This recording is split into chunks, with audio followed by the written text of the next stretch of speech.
good news for BYU on the scheduling front. BYU and Oregon State are going to play a game in Las Vegas. Now, a couple of weeks ago, there was a report from FBschedules.com that BYU and Oregon State had canceled a part of their contract. Now, they had a home-and-home series set up for the 2027 and 2028 football seasons.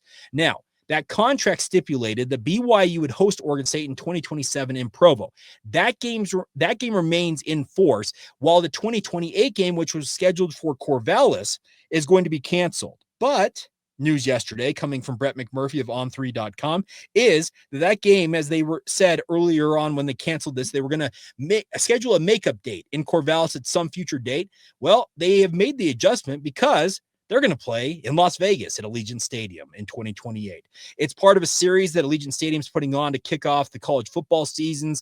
The University of Utah is going to play Miami in Las Vegas in 2027. And the nice part about this, as I mentioned, is it's the perfect way to go about scheduling this game because it allows BYU to keep its full allotment of home games. Because as you heard me say, the 2027 game against Oregon State, which was scheduled for LaVell Edwards Stadium, remains in effect, whereas this game, which was scheduled for 2028, was supposed to be played in Corvallis, Oregon.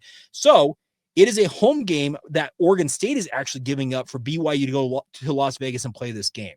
This is a perfect scenario because 2027 is the year that BYU will have the 5 Big 12 home games, and then in 2028, you have the 5 road Big 12 games. So had BYU given up a home game to play in Las Vegas in this circumstance, they would have only had 5, count them 5 home games.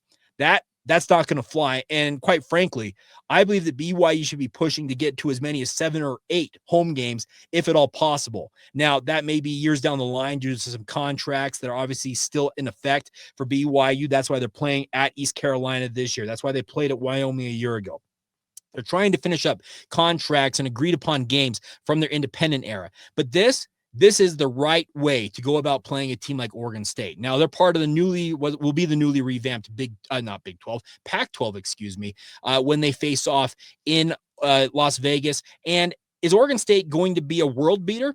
TBD. They don't necessarily look like it right now under Trent Bray, their current head coach, and who knows what the future holds for the Beavers. But BYU and Oregon State have a pretty strong history. I think it's 6-5 in terms of their overall history with one another. And this is the type of game that, if I'm being honest, BYU going to Las Vegas to play Oregon State is going to get a whole lot more Cougar fans there than they would have going to Corvallis, Oregon. And I know before I get comments in the YouTube section or whether you email me or reach out via social media, I know there's a lot of members of the Church of Jesus Christ of Latter-day Saints in the Pacific Northwest who would be more than happy to travel to Corvallis to watch this game. But what does Corvallis and Reser Stadium hold? Is it like 30, maybe 40,000 people? Whereas in Las Vegas at Allegiant Stadium, you can get up to 69, maybe 70,000 people there. More butts and seats, more opportunities to watch BYU play more readily because, quite frankly, everybody can fly to Las Vegas. They got flights from literally everywhere across the country. And yes, you may not like Las Vegas because of the strip and everything else, but it is a destination city, and it absolutely will attract more eyeballs playing that game in Las Vegas than it ever would being played at Reser Stadium.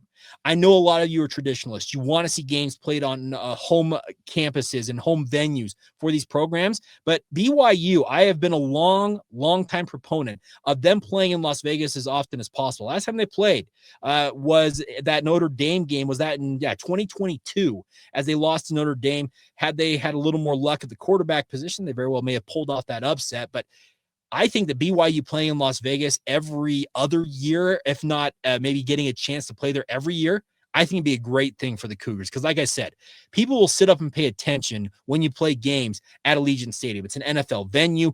Players love the fact that they get to play in NFL-style venues like that.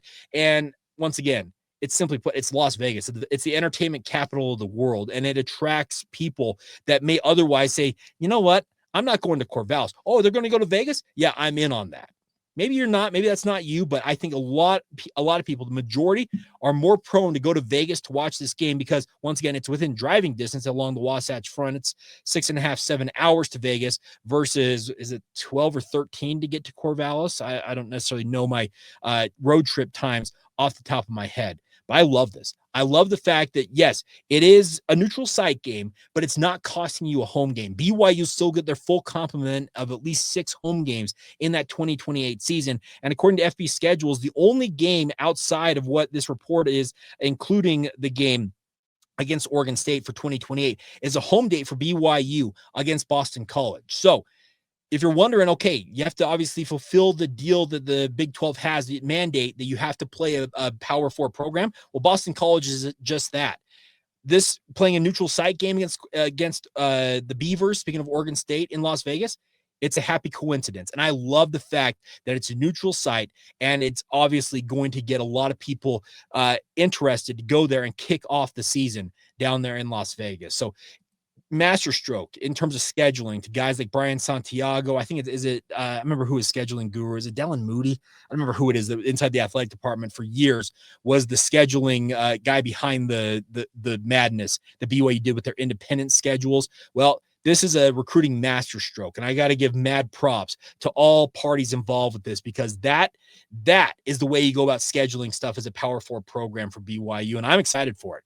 I'm very likely if and when this becomes official and when we start off the 28 football season, I'll be in my 10th year of hosting this podcast, and I will say it right now on the record, this should that game hold, they're playing it at Allegiant Stadium, yours truly will be in Las Vegas watching the Beavers and the Cougars play, and I absolutely would love to watch that game play out, because who knows what these two teams look like at that point. I think BYU obviously should be in pretty good hands, because in theory, that's Ryder Lyons taking over as the starting quarterback for the BYU football program and should be rocking and rolling at that point if all goes well. But really, really a smart scheduling deal for BYU. And once again, I got to give props to guys like Tom Homo for years, by the way, did a really, really fine job with scheduling when it came to independence. But this is next level stuff. This is playing chess when it comes to playing checkers with scheduling, making sure that A, you're not losing a home game. B, you still get a pretty name brand opponent that's a regional opponent like Oregon State, and you get to go play it in an NFL venue.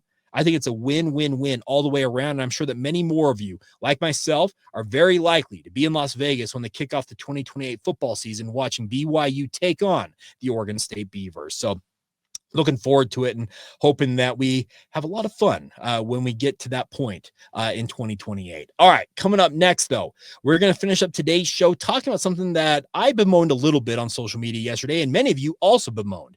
BYU, despite a 69-0 thrashing of Portland State, did not move up in the AP poll, and then, quite frankly, in a stunning turn of events, dropped in the coaches poll despite that win. Okay, let's try and make heads and tails of that next, right here on Locked On Cougars.